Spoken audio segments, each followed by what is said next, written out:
Dans cette vidéo, nous allons voir comment mettre à jour les informations incohérentes des codes IMB d'une plaque extraite d'Optimum afin de pouvoir les charger dans leur bon jalon d'avancement dans XeeFiber.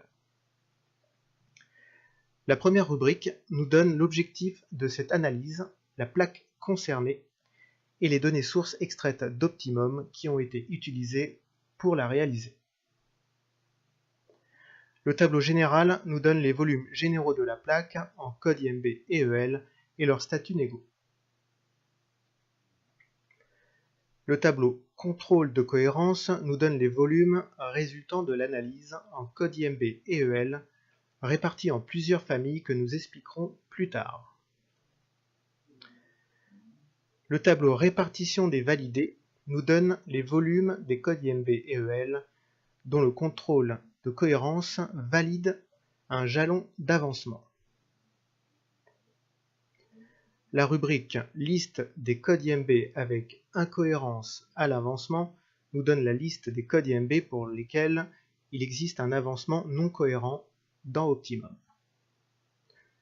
J'ouvre le fichier concerné. Par jalon d'avancement, nous allons sélectionner les lignes avec un nom d'indiqué, puis se rendre dans l'onglet Avancement afin de connaître les règles de déclaration de ce jalon. En l'occurrence, pour le PrevAccord, l'envoi accord syndic doit être renseigné et l'AG non pertinente également, avec comme statut pour ce dernier AG pertinente ou AG non pertinente. Nous retournons dans le premier onglet et nous intéressons à la colonne date envoi accord syndic dans un premier temps. Nous constatons que toutes les lignes sont vides. Cette information étant nécessaire, nous la renseignons sur chaque IMB avec la date d'envoi de l'accord du syndic. L'AG non pertinente est quant à elle bien renseignée. Nous désactivons le filtre de la colonne PrevAccord, puis procédons de la même manière pour tous les autres jalons.